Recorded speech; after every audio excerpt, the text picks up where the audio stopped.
Welcome back to the home front. I'm your host, Reed Galen. Today, I'm joined by David Sirota. David is an award-winning journalist and best-selling author living in Colorado. He was nominated for an Academy Award for his work helping Adam McKay create the story for the blockbuster film Don't Look Up, which became one of the most widely viewed movies in Netflix's history. McKay and Sirota also won the Writers Guild of America 2022 Award for Best Original Screenplay. Sirota is the founder and editor of The Lever, which is it? We go with The Lever. Okay, The Lever, a reader-supported investigative news outlet. He is the host of the audio series Master Plan, whose first season won the 2025 National Press Club Award and the Signal Award.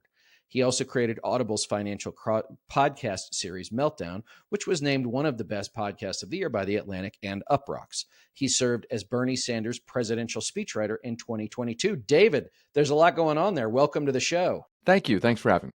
So I'm here today specifically, we're here today, I should say, to discuss your new book, Master Plan, there's a podcast of the same name. And this is the story of, to make it very simple, 50 years of very thoughtful, calculating, well-resourced efforts to basically dismantle any sort of accountability in campaign finance, completely rework the American judiciary, take out any idea of accountability for really politicians, judges, anyone else. It started with something called the Powell memo, of which I printed out here. A jurist who was known, or I should say he was a Supreme Court justice, but a very sort of folksy Richmond lawyer who was magnanimous on the outside, but very dedicated to a cause on the inside. So take us through this memo, this plan, and how we got to the book.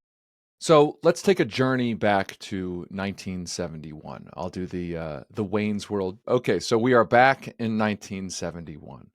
And in 1971, 72, 73, Richard Nixon's corruption is becoming a bigger and bigger story. There was a milk dairy pricing scandal that was about campaign contributions coming in, government favors coming out. All this ultimately explodes into the Watergate situation, which is really should be understood as the first major dark money scandal in modern American history. Cases of cash coming into a campaign from Fortune 500 companies.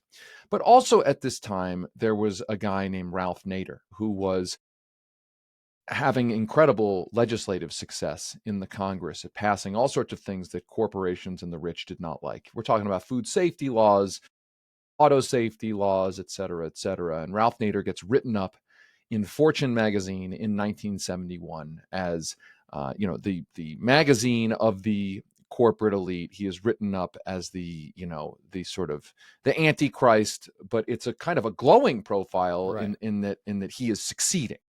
And this drives a guy named Lewis Powell kind of insane, or at least over the edge. Lewis Powell is a tobacco lawyer at the time, corporate lawyer running a big corporate law firm in Richmond. He's on the board of Philip Morris. He's sort of at the pinnacle of the legal establishment. At one point was the president of the American Bar Association.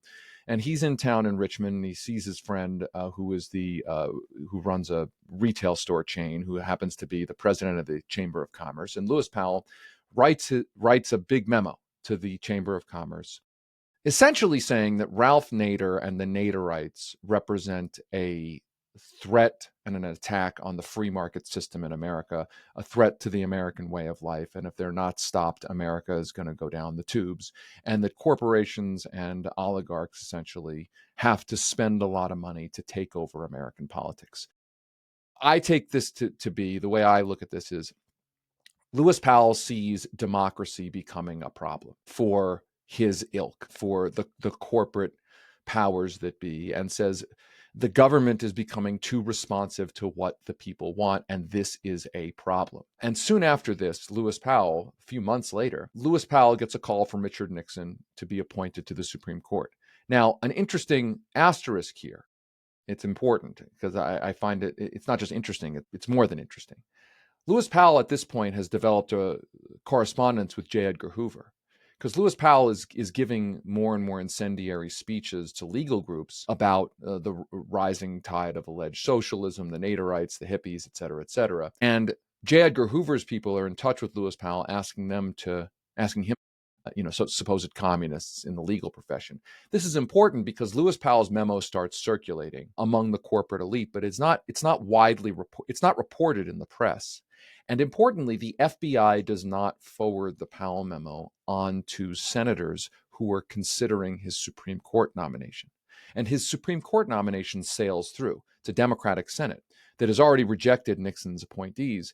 It might have rejected Lewis Powell, this memo, because it's pretty incendiary, had this memo come to light, but it didn't. The FBI simply did not provide it to those senators. And what happens after Lewis Powell gets nominated and confirmed by a wide margin, there is a Philip Morris party for Lewis Powell, a send-off party in which the top executives of Philip Morris give him a judicial robe emblazoned with corporate logos at a ceremony in which Walter Cronkite delivers a fake version of Cronkite's then well-known television show, You Are There, valorizing Lewis Powell's life as a send-off to the Supreme Court. I know it sounds like I'm making this up. It sounds like but this is all in the book. Like you can literally see the pictures, you can read the documents. Right. And he looks like a NASCAR. Yeah, right, it does look like a NASCAR. Right. Yeah, the old idea that candidates should have like the logos. Right. That's exactly what it is. Now, what's important here is that Lewis Powell gets on the court. Watergate happens. There are these post-Watergate campaign finance reforms in the name of anti-corruption to create the modern campaign finance system. You have to disclose basic contributions. There are limits on campaign contributions. This all comes out of Watergate. But out of the Powell memo at roughly the same time, there are a secret task force that is at the Chamber of Commerce. It's never been reported before. We have all the documents of some of the most powerful corporate executives, including media executives, getting together, saying, how do they implement the Powell memo? And one of the things they focus in on at a meeting in Disney World, they fly in House Minority Leader Gerald Ford to talk to him about campaign finance law. And what they're looking for are ways to make sure that even the post-Watergate campaign finance laws include some basic loopholes to let them use money to implement the Powell memo. And what's baked into the original campaign finance law out of Watergate is the loophole that creates the modern corporate PAC. Meanwhile, Lewis Powell is now on the Supreme Court and first helps engineer a ruling that takes a then radical idea from John Bolton, yes, the same John Bolton, and I will remind everybody, the master plan cinematic universe is a very tight universe of recurring characters. May I just say too that, if you put your book alongside Garrett Graff's incredible book about Watergate, how many of these people, David, just keep coming back up? Some of them who were at the very heart of Watergate, which we really, until I read Garrett's book, was just one stupid night in Washington, D.C. at an office building that was really the expose of years of massive corruption, starting with Nixon. And people like Fred Fielding, who would go on to be White House counsel several times and would be the designated vetter of VP candidates for the Republican Party. And as you said, John Bolton, these people never go away. They just get recycled further up the chain. It's incredible. It's a cinematic universe. I mean, it truly is. So Powell is on the court at this time and takes John Bolton's theory, articulated in a series of pamphlets, the guy named Ralph Winter, who, by the way, goes on, another recurring character, who goes on to be a federal judge. And they take this idea that money in politics is not corruption or undue influence. Money in politics is constitutionally protected free speech, and so cannot be limited. That's the Buckley decision. Soon after that, Lewis Powell takes an esoteric case from Massachusetts, works behind the scenes at the court, and we have all the memos, him writing in the margins. He essentially takes over a case from a separate justice to use a Massachusetts case to not rule on the merits of that case, but to issue a broad, world-changing ruling that says corporations have those same constitutional rights to spend in an unlimited way on elections. That Bellotti decision becomes the basis, ultimately, really, and it's cited in Citizens United, which was written, of course, by Anthony Kennedy, who was the immediate successor to Lewis Powell.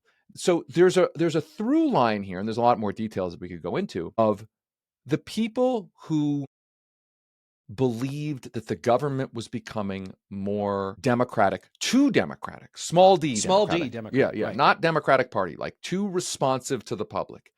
They understood that in a functioning one person, one vote democracy, they would have more and more trouble getting what they, the elite, wanted. They wouldn't be able to hoard as much their power and wealth. And so they understood that to get what they wanted, they had to move the system to be more of a $1, one vote kind of system, where to preserve the patina of a democracy, yes, people go to the polls, yes, people vote, but to rig the institutions of democracy so that money could be the determining factor. This is why they targeted the campaign finance system, and concurrently, it's worth adding, the anti-bribery laws. This is a two-track kind of thing. Target the campaign finance system, deregulate campaign finance, and then make it nearly impossible to prosecute bribery. But let me go back, because there's something that's at the beginning of all of this too, which I believe is part of the Powell memo, which is completely reorienting the judiciary for a specific purpose. It started here, but then like the Jerry Falwells of the world and the National Right to Life Committee and the James Bopps of the world get in on it too. And the idea here, David, is that what they are trying to do is ensconce an ideology, a belief, and a set of principles that benefit one group of people within the judiciary, because they know that's the only way to do it, because they know in a popular way it won't work. That's exactly with only having supra legislative authority, which is the federal judiciary now, they can make these things happen and make it stick. That's exactly right. And these things all work together. So if you deregulate the campaign finance system, it makes it easier for you to elect big money to elect the candidates it wants, which makes those candidates beholden to those donors. Those candidates at the presidential level are now appointing this master plan's hand-picked judicial candidates through the Federalist Society and the like. The Senate, which is confirming these justices, are beholden to the same donors, so they have an incentive to vote for these judges and this court packing. And these judges then have an incentive to continue deregulating the campaign finance system to make this system more and more intense. Now, I will say this took many decades, and there are some key moments that really stand out. One of the key moments that stands out to me in more modern times was this moment when Sandra Day O'Connor and William Rehnquist on the Supreme Court become John Roberts and Sam Alito. Mm-hmm. Like I think this is not well understood and really well remembered, and we're talking on the 20-year anniversary of, there was like a, I don't know, it was like a 3, 4, 5 month period in which this happened all at once. And I think what's important to understand is that this is pre-Citizens United, and between the time that the Bellotti ruling happened, the one about that Lewis Powell engineered, and Citizens United, there were a couple cases that pushed back on this. There was a case out of Michigan called the Austin case that sort of said corporations can be limited in how much they buy elections. And then, of course, there was the McCain-Feingold law that the Rehnquist court stood up after John McCain ran an anti-corruption campaign for president. And what happened was, then Sandra Day O'Connor is retiring. Then William Rehnquist is sick, and he's going to be out. And there's this mad dash. John Roberts, through this judicial infrastructure that you allude to, has been sort of teed up for decades to be the first guy put in. But then George Bush decides for this second decisive judge. And remember, overlaying this is Anthony Kennedy waiting in the wings.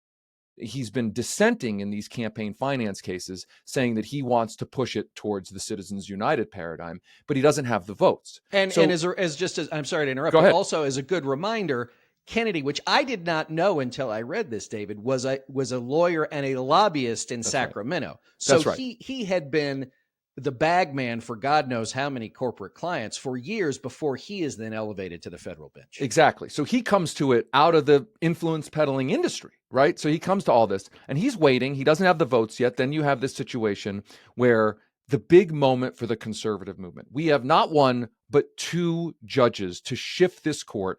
This court has now, in 2003, just a few years before this all happened, has just ruled in a way that the oligarchs and the corporations don't like on campaign finance. We have a chance to flip this over.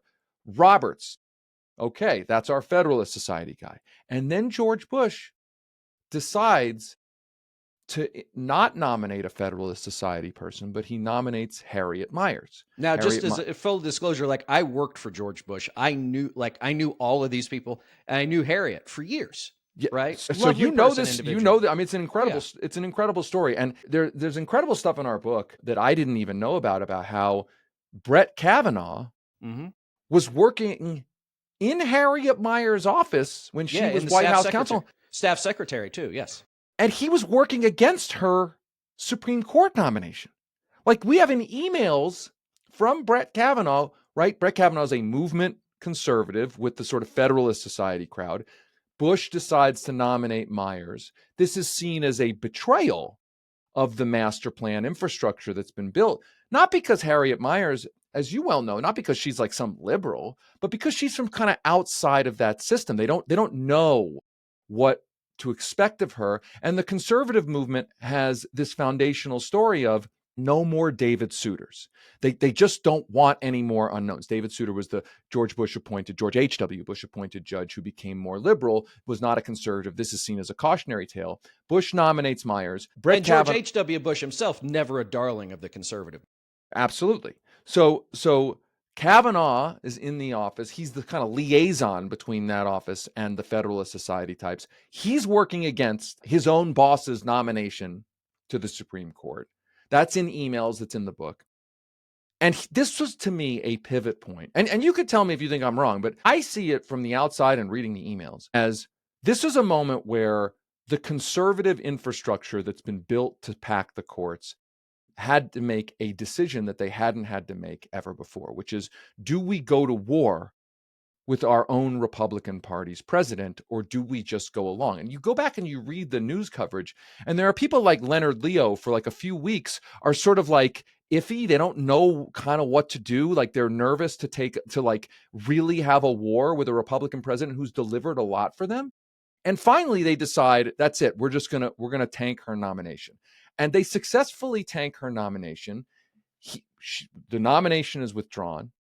Sam Alito, who's an even more extreme version of John Roberts, gets put in. Of course, that they get confirmed. That creates, of course, the majority for very soon after to flip the ruling in the McCain-Feingold case to the Citizens United ruling, and the rest is history. But I bring that up only because it seems to me that what happened with the Miers nomination was not just about Roberts and Alito, but it sent a message to the entire Republican Party that Republican Party leaders do not give orders to the conservative movement. The conservative movement gives orders to the Republican Party. And that was one of those moments. Listen, 100%. So let me just, this is where so much of this stuff, David, is like, I was never a decision maker, but I was certainly an observer. And I remember working on the 2004 Bush-Cheney campaign, right? Remember, I go back to Bush 97, right? When he's still in governor and I'm in Texas going to school.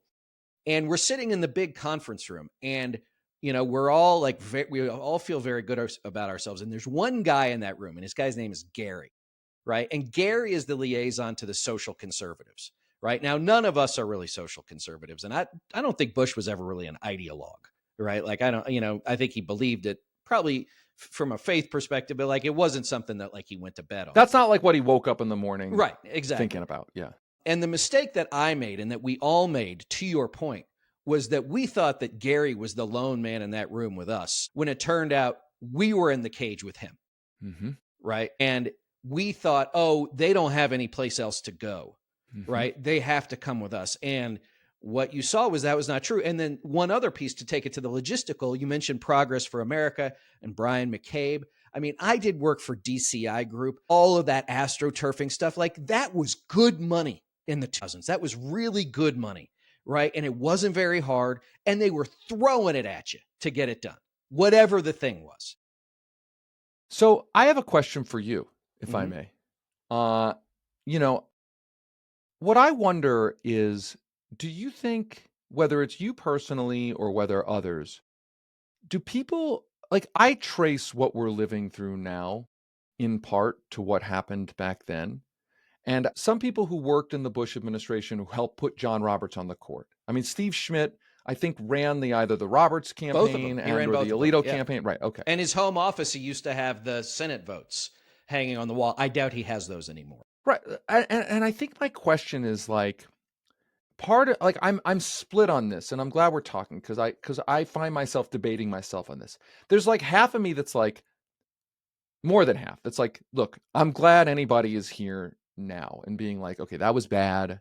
That, like, it's gone off the rails. Donald Trump is obviously, a huge problem, a threat to democracy. But I'm also like, do people who participated in that see that they participated in, whether consciously or not, they Sure. participated in creating what we are now living through? In other words, that the Trump era we're now living through is not a repudiation or a departure from what was created. It's the logical extreme outgrowth of what was created, for instance, by the Roberts and Alito. I mean, the good news is that, like, I left Washington, D.C. in 2005, right? I went Oh, back yeah. to So work. before it got really bad.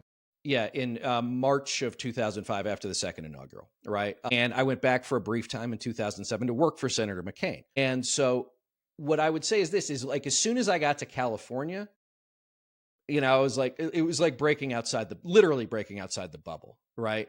Now, as I told some friends of mine who were doing an interview the other day, like, as you know, when you work at the White House, you're not promoted for having a difference of opinion or moral courage, right? Like, For sure. that is not, and frankly, it's been in short supply in Washington, D.C. writ large for decades. And so, like, as I've said previously, and I've written about, like, I have dear friends who worked in the first Trump administration, less now, but still some that work in this administration. And I think what it points to is more careerism, going along to get along.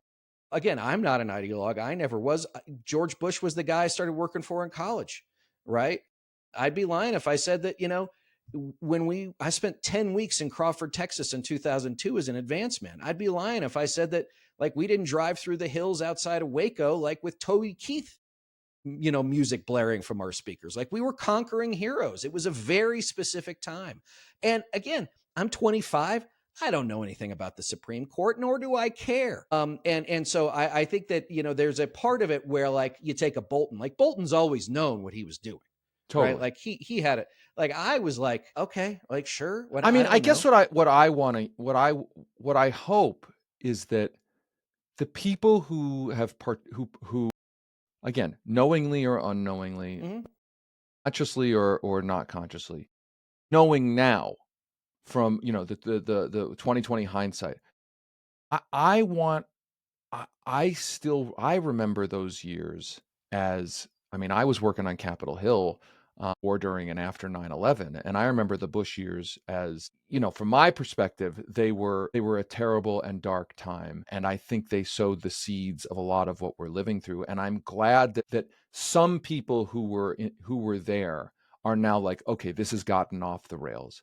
But what I really want is, like, for those people to say, like, not like, I'm sorry, but like, I've learned the error, and to tell people now, hey, listen, if you're at that stage in your life now, like, wake up, open your eyes to know that what you are participating in now can have, you know, big ramifications in the distant future that you may not be thinking of now, but you should be.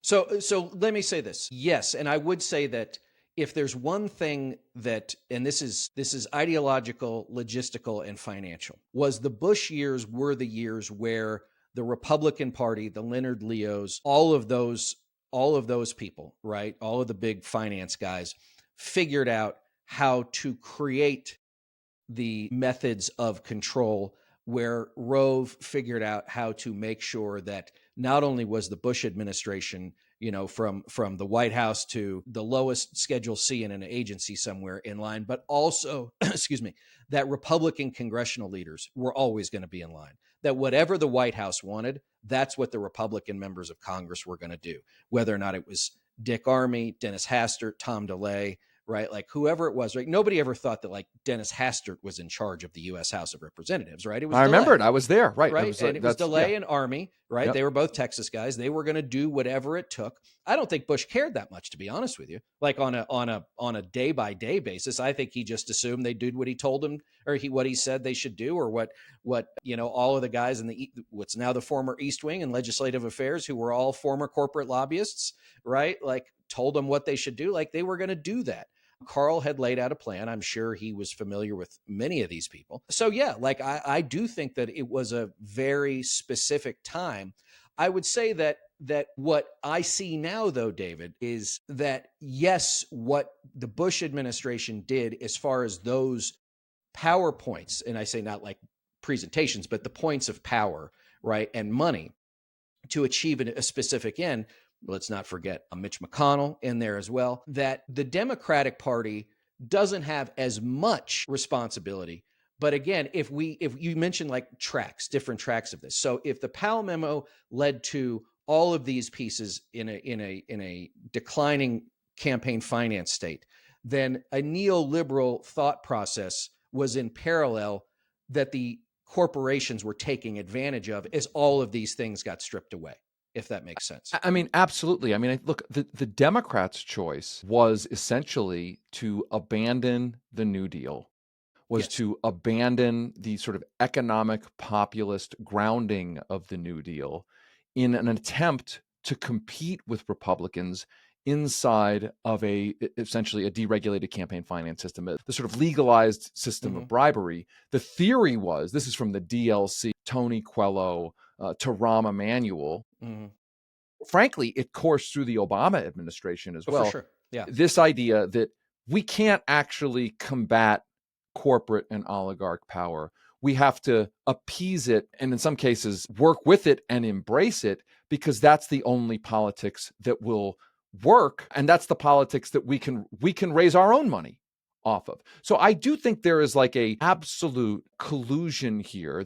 Their parties are different. They are definitely different, but the story of the master plan is a story of, in a sense, both parties playing different roles in each part of it. And I think now, obviously, I look at the Trump administration, and everything that is, or most things that's said about by its critics are true. Donald Trump is a threat to democracy. Donald Trump is an authoritarian.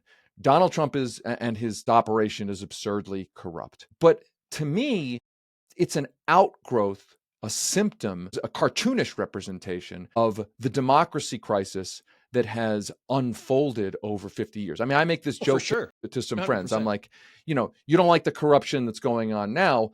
Let me tell you about 50 years of corporations and oligarchs buying basically every election up and down the ticket and being allowed to. And I think once we understand it's systemic, then we can say, okay, well, the first question is, okay, can we do anything about it, or are we just going to accept this as normal? And if we want to do something about it, what can be done? And I do think we're living at a time, finally, it's kind of belated, where Donald Trump may be a pathological liar statement by statement, but in a sense, at kind of a vibe level, brand level, he's more honest than almost anybody who's been in office when it comes to corruption. I just had this conversation with somebody. Yes, it's hard to call him honest, but he's recognized and said, we're all crooked. It doesn't matter what letter behind have we. Exactly. And I don't think he's not trying to hide that he sees government as a transactional operation. He's not really trying to hide that his family and he is getting rich and that he's rewarding donors. And I think what's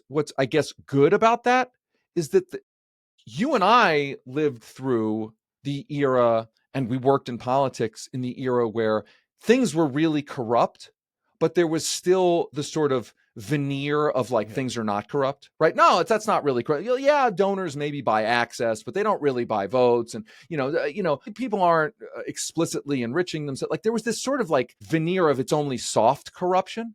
And so what I'm getting at is I actually think the opportunity here is that you don't have to convince anyone anymore that things are absurdly corrupt, like crazily corrupt. Like Donald, like we're beyond that now. We're in the era of like Gilded Age, hard corruption. And so it's like there's no plausible deniability. So now we're finally at the stage of, okay, everyone agrees things are wildly corrupt. Okay. Question one. Do we tolerate this as just, this is not even corruption, it's just normal politics? Or do we say, no, we don't like this, we want something different? Okay, hopefully we say we want something different. I do think there's a disillusionment out there that would say it's so corrupt, there's nothing we can do. Like, this is inevitable. I strongly disagree with that, and we can talk about why. But I think if you get by that, no, I don't want this to be this corrupt. Okay, well then what exactly do we do about it? And we could talk about that, but I do think just to recognize that we are at that point is like, it's a really dark point. It's a really dark moment, but at least like we can actually now talk about it in a real way. So let me ask you this, because, in 2016, again, if you worked for Bernie in 20, but in 2015, 2016, Bernie and Trump were saying very much the same thing. The whole system is rigged. Obviously, Bernie did it without the Trumpist piece of it. And that's what the American people wanted. Hillary was more of, you called it like that velvet I think in the eyes of enough voters, that sort of velvet corruption, right? Like nothing's going to change under her. I don't know what I'm going to get with this guy, but at least he admits it, right? And the thing is, it's worth mentioning, the last poll, this kind of blows my mind. The last poll before ABC poll showed Trump losing to Democrats on every issue except one: corruption.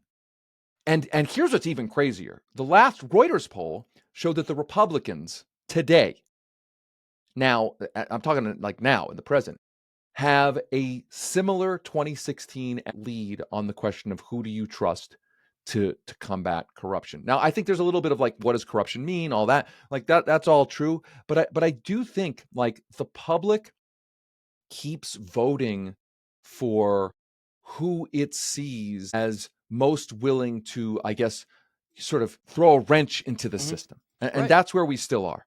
Well, and that's to me where and I want to talk about, where we go from here, and some of the candidates I want to talk about. Remember in the movie Animal House at the end when a very young Kevin Bacon is like, remain calm, all is well. I feel like that's sort of the Democratic establishment, right? Like, yes. They don't want to believe that the parade has gone completely haywire and out of control, and Animal House is rampaging about. They're like, no, everything's really okay. If you just elected us again, everything would be fine. And people aren't buying it. And why would they? And so, and I take, let me ask this question, because, I'm sort of an outsider. I've had a hell of a political evolution, but not a Democrat, at least not yet. And what I see is that the fight and I know that there's, David, the left and what that means, but let's just say the American left seems to me that the establishment Democratic Party is a hell of a lot more afraid of the Zoran Mamdanis and the Graham Plattners and the Mallory McMorrows of the world, not because of any particular tattoo. I know you interviewed Plattner recently, or because of what Mamdani might have said about, defund the police, but because simply they are willing to take on the economic system. That to me is, I think, the strike point, which is no. Even with Trump in office, as ugly as he is, and maybe the things that make us feel oogie on the inside, he's still for the elite far more than he is for the little guy. And that's where I see the establishment in the Democratic Party too, which is they're far more with the elite than they are with the little guy. And when people like Zoran Mamdani, and as we're recording this, people will be voting on him tomorrow in New York City, that's what I see, is that is the strike point, which is they don't want to give up what they have, even if that means they have to really thrash more populist members of their own party, or even lose some races to maintain what it is they have. That's absolutely the case. I think you've really nailed it. When it comes to the Democrats, the leadership, let's remember, the leadership of that party I think it's too much to say they don't care if they win or lose, but I think they are willing to risk losing, meaning losing national elections, losing Senate elections, losing elections, if that means they get to keep their own power, right? I mean, it's like the deck of the Titanic metaphor works here, right? Like they're willing to go down with the ship as long as they get to stay on the ship with their nice, captain's hat, right? Like that's part of the problem here. And I think, but in a sense, I actually you sort of understand it in this way, that they are the masters of the current system. Mm-hmm. They are the masters of a deregulated campaign finance system where it's almost impossible to prosecute bribery. Like the people in office are the masters of that particular game. So changing that game to them threatens all that they know. And I think why the Mamdani race is so terrifying, both to the Democratic Party and to the oligarchy of New York City that has spent so much money, is not only because of Mamdani's message, but because Mamdani has been able to run a competitively financed campaign despite having an anti-oligarch message. To me, this is the least talked about part of this race that is the most important factor in the entire race by far. People have been debating, is it Mamdani's charisma? Is it his slick ads? Is it his affordability message? All those things are important. But I don't think there is a Zoran Mamdani campaign without New York's system of publicly financed campaigns. And for those who don't know what that is, very briefly, it is a system in New York. And by the way, different kinds of these systems exist in, I think it's 14 states and 26 cities. But in New York's, it's the most robust. Basically, it matches small dollar donations with government funds. So you have to raise the money in the city. So you got to be raising money from the voters. You're not out of state, out of city money. You got to raise this money, and it's matched, I think it's 7 or 8 to 1. And what it does is it allows a candidate who has lots of small dollar donations and donors, local small dollar donations, run a competitively financed campaign, not to outspend the opponent. And it doesn't stop the super PACs, which are unregulated, but it at least allows candidates who qualify to run competitive races. And here's the thing. Zoran Mamdani, candidates like him, when they speak out against oligarchs and big money, they're not going to be able to raise money in a privately financed system from that big money. Right. So what's really going on in a publicly financed system is it's money that doesn't come with the expectation of legislative favors from a private donor. It's money that allows candidates to speak to the issues of voters without regard for whether it pisses off big money. And I think to me, that's so if people say, how can we deal with corruption? Like it can't be stopped. And I want to be clear. This message is for Republicans, Democrats, conservative, liberal, doesn't matter. Right. My answer is, if you want more out of the system candidates who are not reliant on the system of corruption to get elected, public financing is where we need to go. That should be the takeaway from New York. And I know the argument, it's more money for politicians and it's welfare for politicians. My view on that is private donors are already getting the best money, best government that they can buy. Right. It's not very good. I don't think it's very good government, right? So we should be willing to invest a relatively small amount of government money in making sure the election process is clean. And this would benefit Republican grassroots candidates. It would benefit Democratic grassroots candidates. It's really not ideological. Well, also, it would make the campaigns better because, as we used to see when we still had, public financing of presidential campaigns, right? 2004 was the last one where, at midnight when Bush accepted the nomination in New York City, right? They got however much money, and that was how much money could be spent. And you couldn't spend primary money. That all got sent to the RNC, which, again, was a lot of money. Don't get me wrong. It wasn't like there wasn't a lot of money in the city. But as far as the candidate's campaign was concerned, we had to spend this money in this way at this amount. Remember, the primaries used to have that too. I can only spend so much money in New Hampshire or whatever. So it also made the campaigns have to be better, more creative, more efficient, because now, as you know too, David, that so many of the financial incentives are perverse that the money needs to get spent, and it gets spent by a fairly small group of people for whom winning is a secondary or tertiary idea to how many times can I bill 15%. But also, let me just talk about New York for a second, because remember, in New York State, I believe it was Andrew Cuomo as governor who basically said that LLCs can each give $10,000, I think, to state candidates. So of course, all these people just went out and filed a gajillion LLCs and put 10 grand into them and then shipped them up to Albany, right? So like he's the not only is he the wrong guy at the wrong time in the wrong place for the wrong reasons, he was also the exemplar of the corruption.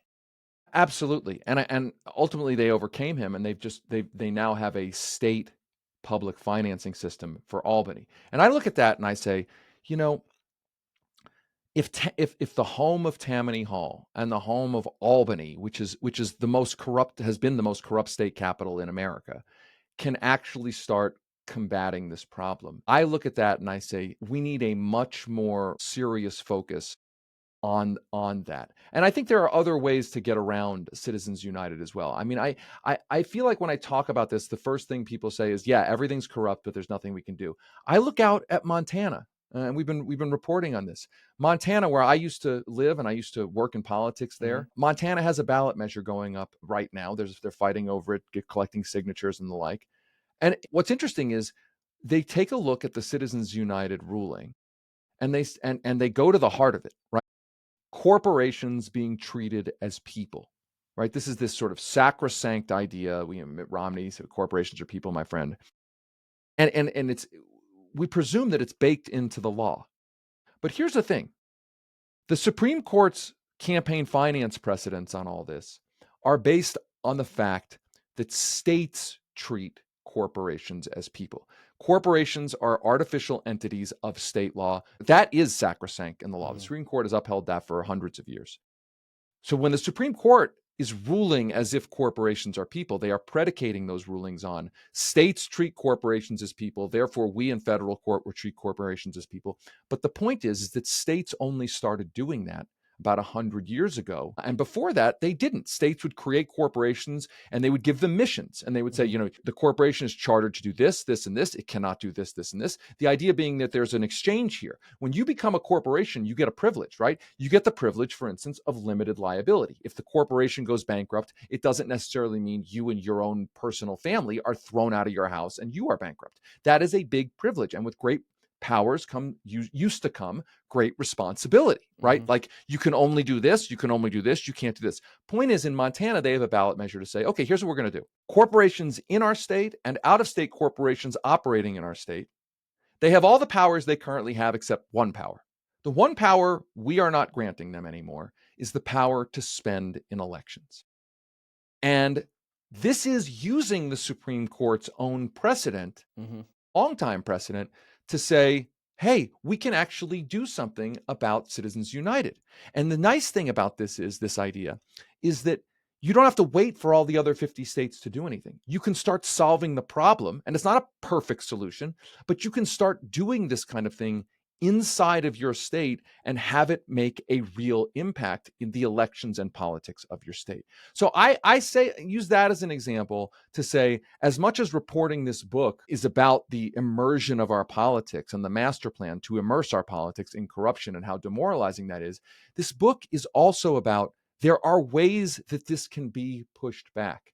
There are ways to combat this. I mean, I think back to John McCain, right? Like John McCain, 1999, 2000, he had the Keating 5 scandal a couple of years before that. Right. He almost got tossed out of office in a corruption scandal. He comes back to the anti-corruption cause with the zeal of a convert, almost wins the Republican nomination at one point, gets so much momentum behind an anti-corruption bill, the McCain-Feingold bill, that George W. Bush has to sign it. So I look at these moments and I say, we think we're at the end of the corruption and democracy story, but it's a reminder, and I'm turning 50 right now, and it's a reminder that whether in our lives or whether in our nation's political life, I think we don't know where we are in the story, right? We presume that we're in, Act 2 or Act 1 or Act 3. This is the end, right? This is the final, right? But we never really know where we are. And I don't presume to think that in the story of corruption, that we are in the final stage of the, it's automatically the end stage. It's bad, But remember, in most Hollywood movies you see, it gets really bad at the end of Act 2, and then there's an Act 3 where Right. things can get better. Well, and in the immortal words of Senator McCain, let's hope he's wrong when he says it's always darkest before it's completely black. But Let's hope that's wrong. he always had a very grim sense of humor. We did the movie, Don't Look Up, as you mentioned at the top. With that movie, I guess I could do a spoiler because it's an older movie now. The asteroid actually does hit the Earth, and the whole Earth is blown up. And some people, when the movie came out, they were like, it's a really dark, depressing movie. And at the end, and I was like, well, the movie is meant as cautionary. It's not prophecy. It's not. I don't necessarily believe we're in that last scene sitting at the table just waiting for the asteroid to hit the Earth. I still think we're at that part where the scientists in the movie are screaming like, hey, there's an asteroid headed towards Earth that we can stop. And so it's not prophecy. It's not destiny. It was cautionary. And I worry. My like overarching global worry about everything is that the Trump era, in being this sort of cartoonish expression of all this that has been created, that it has demoralized enough people to make the demise and the collapse an inevitability. And we're not there yet. Like we are not there yet. I do not believe we're there yet. We don't have to be there, but we have to basically, it is an urgent situation. Right. And, as someone said to me the other day, Dr. King said, the arc of history bends towards justice. Yeah, but only if you jump on it, right? It doesn't bend by itself. No, it doesn't bend by, right. And the other metaphor from Dr. King is it's, and I'm paraphrasing here, but we talk about politics sort of like politics gets covered, and successful politics are perceived as a thermometer politics, meaning what's the temperature of the electorate right now, as opposed to thermostat politics. Where do we have to move our politics? Right? I do think the great political leaders of the past understood that they needed to be thermostats and not just thermometers. So when I see, polls of a snapshot of where we are, you don't want politicians only to take away, well, I just have to be that snapshot.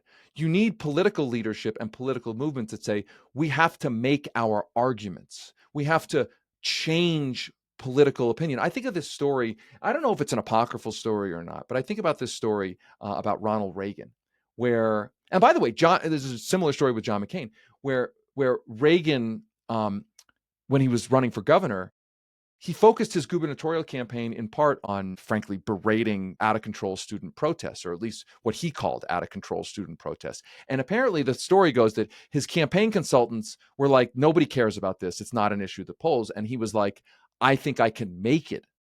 The chaos, or the perceived chaos. And now, I don't necessarily agree with that politics, but it's a point that Reagan had an understanding. I can succeed by moving public opinion. And John McCain has a quote in Master Plan where he says something to the effect of, my consultants tell me that nobody cares about money in politics, but I have told them they are wrong. Everywhere I go in New Hampshire that I talk about this is the thing that people want to talk to me about. And what it sort of suggests to me is that he understood that in not just that he could move public opinion, but that in being seen as somebody who was willing to use his platform to try to move public opinion, that was successful politics for him. That gave him the image of authenticity. And I do think this. There was a lot of things I disagreed with John McCain on, a lot of things, the Iraq War, et cetera, but I do think John McCain was an authentic person. Like, I don't think you can take that away from John McCain when it comes to anti-corruption or him as a person. We can disagree, but he's like, he didn't, and he may have moved around on issues, but I think it came from an authentic place, not a corrupt place. Well, I'll leave you with this. I remember in May of 2007, Ian Bush and Ted Kennedy were working on comprehensive immigration reform. And I remember on the senior campaign staff, of which I was a member, told him, if this passes, you won't win the nomination. And he's like, okay. I mean, that's what we don't have in this country right now. And I will say this. I don't like to put the direction of the country on the individual decisions and goodness of individual politicians, because I Neither don't did the founding fathers. right, exactly. I don't really believe in the so-called great man theory of history. Like, all we need is to get like our one guy in there who will like wake up in the morning and decide to do, like, I think most of these politicians respond to pressure. That's why we call it the lever, right? They are levers of power, and they have formulas by which they think they will be successful. Right now, inside of the legalized corruption system, most of them think the best and easiest formula to win power is to participate in and master that corrupt system. So to be essentially big money politicians. And to be honest, that is not necessarily like a stupid calculation. I mean, it may be kind of immoral or amoral, and I don't agree with it, And but it's not cynical, like a dumb calculation, right? It's just right. So it's up to us to change those incentives and change those paths of success. And that's why we did this book Master Plan, to show, okay, listen, if the system of legalized corruption was created, it wasn't a force of nature, it was created by a specific set of people with a specific set of plans for a specific set of goals, then guess what? It's human created. It can be changed, it can be pushed back, it can be reformed, and that is the work we have to do. And the last thing I will leave you with is, we live in an instant gratification culture. People want change like immediately. That's the one piece of bad news I have for everybody. Like, this is not changing overnight. This is going to take the rest of your life to help change. The arc of justice, the arc of history bending towards justice, that arc is a long arc. And so you got to be in this for like the long haul. The people who engineered the master plan, they were in the minority of the minority back in the sort of pinnacle of the New Deal, Great Society era. They looked out on this world when they wrote the Powell memo. Probably 3/4 of what they were saying they thought was completely unrealistic, but they got to it. And that is the kind of commitment that it's going to require to push back on their master plan and create a different set of incentives and formulas for the political leadership to do the right thing. Well, and whether or not it's the here we are at in-state Ayn Randian BS, or take any long political movement throughout history. Again, a lot of people hiding in the woods, sitting in cafes, right, for decades, and maybe they saw their work come to fruition. More often, they did not. The whole, you got to plant the tree you won't sit underneath, David. Totally. But that's exactly your point. Is that like what we're doing now? As people say, "Oh, thank you for your work," and sometimes, David, I'm like, "Well, you're welcome," which is very flattering, right? But am I doing anything? Right. And they're like, "You are doing something." I'm like, "Okay," because we know that there is something better. We know we're in this interregnum. We know it's not right. It's not okay. And now we have to say, okay, well, what are we going to do? To your point, what are we going to do in our time while we can to make this, come to fruition for, my kids, right? And my knowing you may grandkids? never even see the full results of it. Right. That's right. Exactly. That's right. And that, I mean, at a certain level, it crosses over into, I mean, I don't want to get all, mushy here, but like it does come down to a form of faith. It really does. For sure. It's not, I don't know if it's religious, but it is a form of like, I have to be willing to do the work and to where I can, knowing that I may not see the results, knowing that the results I want may not happen in my lifetime or ever, but it's still worth doing it. Right. Exactly. And that's what keeps me going. All right, everybody, go out, get this book, Master Plan, order it on the interwebs. It is a terrific book, is a great read. David, before we let you go, where can we find the lever? Where can we find more of your work? You can find the book at levernews.com/book. You can find our website, obviously, at levernews.com. Subscribe to our free email newsletter. We send it out every day. It is a reader-supported investigative journalism outlet. We do a lot of just hardcore reporting. And as I'll reiterate on the book, you will find all of this documented. Everything I said, you may have heard me say something like, you're like, I can't believe that. Like, there's no way, right? Like, it is all there. The reason we took the audio the audio series and made it into a book, which the book has more information, is because it's all footnoted. It's all you don't have to, Ronald Reagan, okay? Trust but verify. You don't have to believe what we write. It is all there for you to go look at and make sure we told you the right thing. We pride ourselves on that every day in our reporting. We pride ourselves on that in our book. That is, by the way, as an aside, how I think everybody should be consuming media. Don't believe everything you read if you have a question about it, go verify it yourself. And news outlets that aren't letting you or helping you verify that should be a red flag for you. We do the opposite. You'll see our articles are linked like crazy so you can see what we're saying is verified.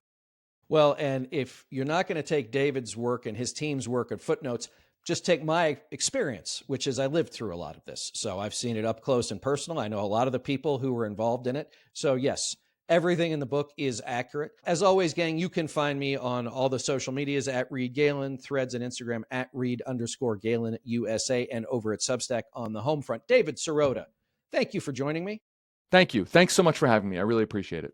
And everybody else, we'll see you next time. Thanks for doing that, man. Really appreciate it.